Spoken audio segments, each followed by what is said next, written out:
નમસ્કાર દર્શક મિત્રો, દેશ અને દુનિયાના સુપરફાસ્ટ સમાચારમાં આપનું સ્વાગત છે। આજના તાજા અને સૌથી મોટા સમાચાર જાણીએ પહેલા ચેનલને સબસ્ક્રાઇબ કરી નાખજો। આવનારા 5 દિવસ કેવું રહેશે વાતાવરણ? હવામાન વિભાગે આગાહી કરી છે તે મુજબ આવનારા 5 દિવસ સુધી રાજ્યમાં તાપમાન સૂકું રહેશે। લઘુત્તમ તાપમાન 1 થી 2 ડિગ્રી વધશે। ઉત્તર ભારતના કેટલાક વિસ્તારમાં વરસાદ અને હિમવર્ષા થઈ છે।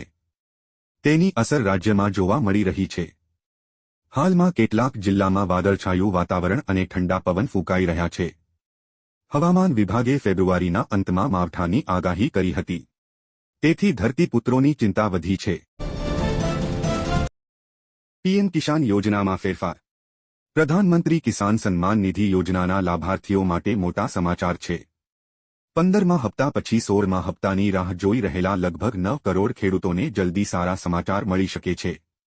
મીડિયામાં ફરતા અહેવાલો અનુસાર મોંઘવારીને જોતા કેન્દ્ર સરકાર પ્રધાનમંત્રી કિસાન સન્માન નિધિનો હપ્તો વધારવા પર વિચાર કરી રહી છે।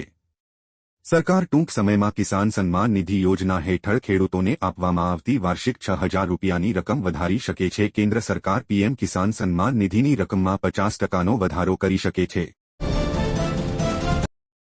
હોળી પહેલા સૌથી મોટી ભેટ। મોંઘવારી ભથ્થામાં વધારાની રાહ જોઈ રહેલા કેન્દ્રીય કર્મચારીઓને આવતા મહિને સારા સમાચાર મળી શકે છે। કેન્દ્રની નરેન્દ્ર મોદી સરકાર આ કર્મચારીઓને ડીએમાં વધારાની ભેટ આપી શકે છે। એવી અપેક્ષા છે કે સરકાર માર્ચમાં મોંઘવારી ભથ્થામાં 4%નો વધારો કરી શકે છે। જો સરકાર આ નિર્ણય લેશે તો કેન્દ્રીય કર્મચારીઓને મળનારા મોંઘવારી ભથ્થામાં 50%નો વધારો થશે અને તેમના પગારમાં મોટો ઉછાળો આવશે। જનધન ખાતામાં આવશે રૂપિયા।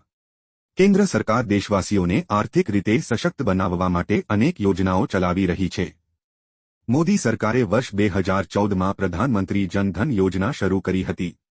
આ યોજના દેશવાસીઓને બેન્કિંગ સિસ્ટમ સાથે જોડવાના ઉદ્દેશ્ય સાથે તેમજ સસ્તી નાણાકીય સેવાઓનો લાભ આપવાના ઉદ્દેશ્યથી શરૂ કરવામાં આવી હતી।